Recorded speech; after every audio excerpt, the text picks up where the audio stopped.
राम नगरी का दिव्य अवतार 6 रिपोर्टर कराएंगे अयोध्या दर्शन। कोई भी अच्छा कार्य हो तो उसे शंखनाद से शुरू किया जाता है, वो चाहे युद्ध हो या फिर जीत का आह्वान। उनके मन से ये आवाज निकल रही है कि निश्चित रूप से ये जो एयरपोर्ट बना है और यहाँ से जो एयर सर्विसेज शुरू होंगी वो अयोध्या के विकास में पंख लगाने का काम करेंगी। राम की नगरी अयोध्या में आज अलग ही माहौल देखने को मिल रहा है। जगह जगह अयोध्या को बहुत ही खूबसूरत मनमोहक तरीके से सजाया गया है। अब ना आई है राम कान्हा कुबरी के हुए जई है जानो। कान्हा कुबरी के हुए जई है जानो। अब ना आई है राम, अब ना आई है राम। मोदी के रोड शो में क्या देखा, खिंच गई 24 की लक्ष्मण रेखा।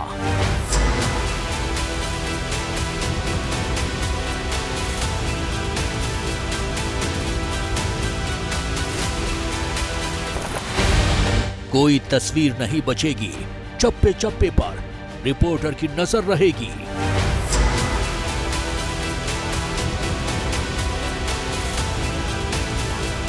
ये ऐतिहासिक क्षण बहुत भाग्य से हम सभी के जीवन में आया है।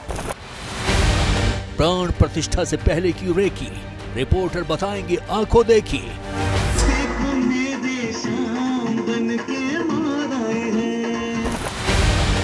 सड़कों पर उतरे अयोध्यावासी, मोदी को जिताएंगे 24 की बाजी।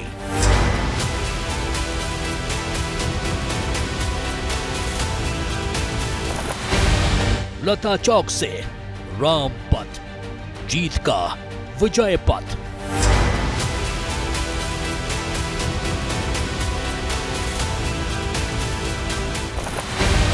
अयोध्या का नया युग स्टार्ट, पीएम मोदी ने दी बम्पर सौगात।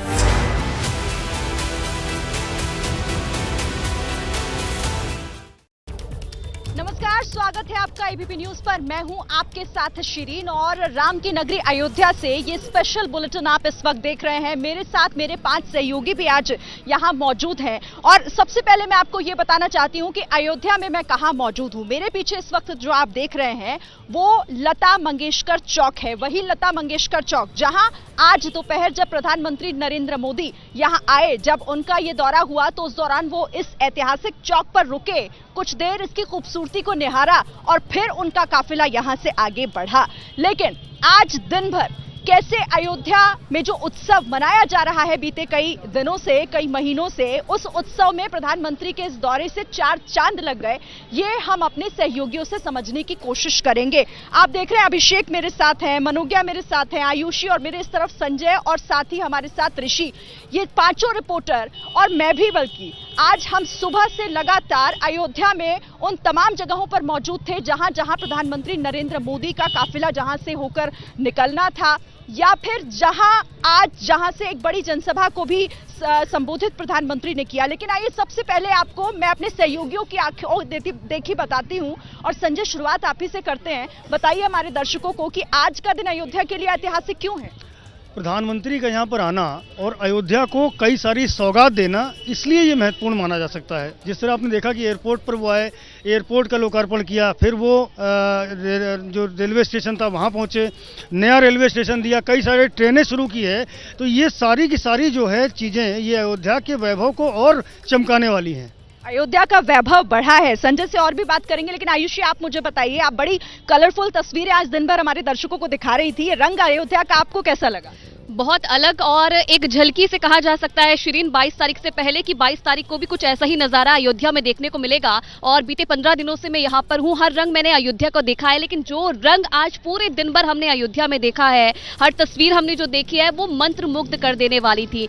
जो लोग लंबी लंबी कतारों में खड़े होकर बेसब्री से प्रधानमंत्री का इंतजार कर रहे थे, प्रधानमंत्री की एक झलक पाने के लिए वो इंतजार कर रहे थे, चाहे महिलाओं की बात करें। और आपने नोटिस किया होगा कि आज सर्दी ज्यादा थी, लेकिन उस सर्दी में भी क्योंकि लोग अपने छोटे छोटे बच्चों को लेकर उन लाइनों में खड़े थे, प्रधानमंत्री का इंतजार कर रहे थे। उन्हें पता था कि प्रधानमंत्री के पास वो नहीं जा सकते, लेकिन हाथों में फूल मालाएं लेकर, हाथों में फूल लेकर वो स्वागत कर रहे थे। और जैसे एक झलक प्रधानमंत्री की मिली तो उनकी आंखों में वो खुशी साफ तौर पर देखी जा रही थी, क्योंकि जितनी बातें हमने अभी तक अयोध्या वासियों से की है, जितना विकास अयोध्या में हुआ है, जितने भी निर्माण कार्य अयोध्या में हो रहे हैं, कहीं ना कहीं इस विकास और इस बदलती हुई अयोध्या का जो श्रेय है वो प्रधानमंत्री को देते हैं। और जब वो प्रधानमंत्री खुद उनकी आंखों के सामने आ रहे हैं, जब उनके शहर में आ रहे हैं, तो वो खुशी साफ तौर पर उनके चेहरों पर छलकती हुई नजर आई। वो चेहरा समझा जा सकता था। और मनोज्ञा, आपने भी ऐसे कई चेहरों को आज पढ़ा, बताइए जरा, अयोध्या में ये जो चेहरे थे खिले हुए, मुस्कान से भरे हुए, हाथों में फूलों की पत्तियां थी ताकि प्रधानमंत्री आए तो उन पर फेंका जाए, ऐसा क्यों? आज क्या था?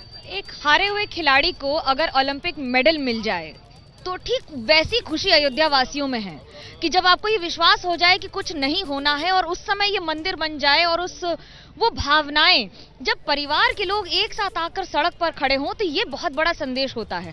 एक पॉलिटिकल रैली होना जिसमें लोगों को, कार्यकर्ताओं को लाना और पूरे परिवार के साथ आना, फूल बरसाना, साथ में खड़े रहना, जयकारे करना, वो चाहे राम जी के हों या फिर प्रधानमंत्री के लिए हों।